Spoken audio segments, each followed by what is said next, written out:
Luluh hati seorang ayah apabila anak perempuannya yang dibesarkan dengan penuh kasih sayang berakhir nyawanya di tangan seorang lelaki. Anak yang menjadi harapan keluarga diperlakukan sangat kejam. Bagaimana kisah ini bermula? Mari kita mulakan kisah ini.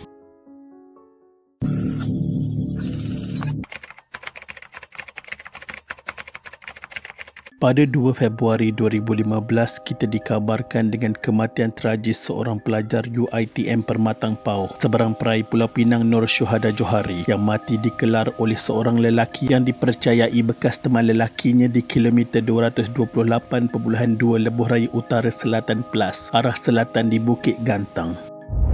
Kejadian diketahui oleh orang ramai setelah seorang saksi melihat sebuah kereta perdana berwarna hitam berada di bahu jalan, kemudian melihat seorang perempuan keluar dari kereta melalui pintu pemandu kemudian terjatuh. Seterusnya diikuti oleh seorang lelaki yang keluar dari kereta kemudian bertindak menarik mangsa ke tepi besi penghadang jalan. Lelaki itu kemudian melarikan diri ke kawasan hutan. Orang ramai yang menyaksikan kejadian itu berhenti di kawasan kejadian untuk memastikan apa yang berlaku. Terdapat kesan kelar di bahagian leher perempuan tersebut. Tidak lama selepas itu, lelaki itu muncul semula dan membuka pintu kereta dan mengambil sebuah telefon bimbit lalu menelefon satu nombor yang dipercayai ahli keluarganya sambil memohon maaf dan menyatakan dia telah membuat kesilapan.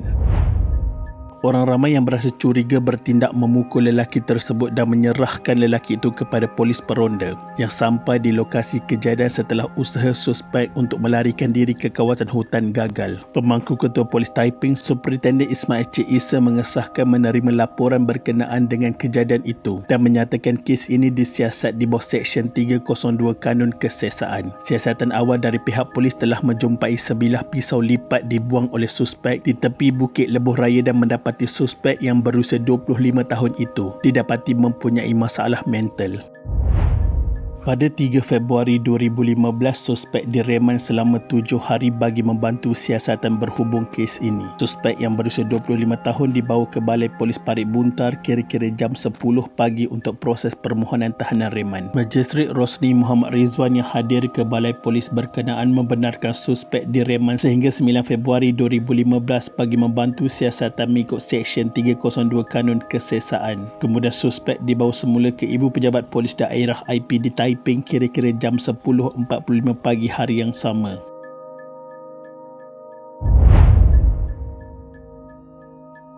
Pada 16 Februari 2015, suspek didakwa di Mahkamah Magistrate kerana didakwa membunuh. Suspek yang dikenali sebagai Syarafi Abu berusia 25 tahun dituduh melakukan kesalahan itu pada jam 11.55 pagi di kilometer 228.2 Lebuh Raya Utara Selatan Plus dekat Taiping. Tertuduh yang memakai pakaian lokap bagaimanapun mendakwa tidak memahami pertuduhan yang dibacakan di hadapan Magistrate EU Jim Siang. Pendakwaan dijalankan Timbalan Pendakwa Raya Muhammad Amri Johari.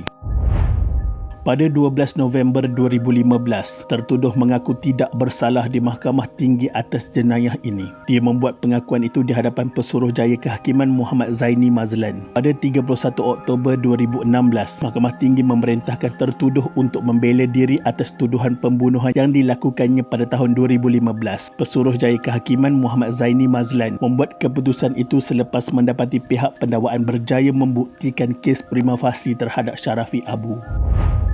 Mahkamah menetapkan 13 Disember 2016 sebagai tarikh perbicaraan kes dan tertuduh memilih untuk memberikan keterangan secara bersumpah. Pendakwaan dijalankan Timbalan Pendakwa Raya Muhammad Amri Johari dan Muhammad Azrul Faiz manakala tertuduh diwakili Peguam Muhammad Farhan Ahmad Fazil.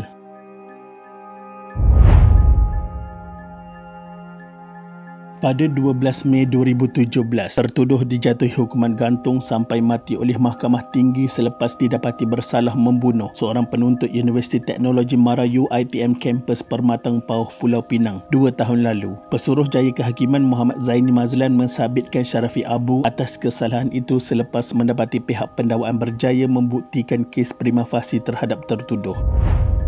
Pihak pembelaan juga gagal menimbulkan keraguan munasabah terhadap kes pendakwaan. Justru Syarafi didapati bersalah dan disabitkan kesalahan membunuh Nur Syuhada dan tiada hukuman lain yang diperuntukkan mengikut Seksyen 302 Kanun Kesesaan selain hukuman gantung sampai mati.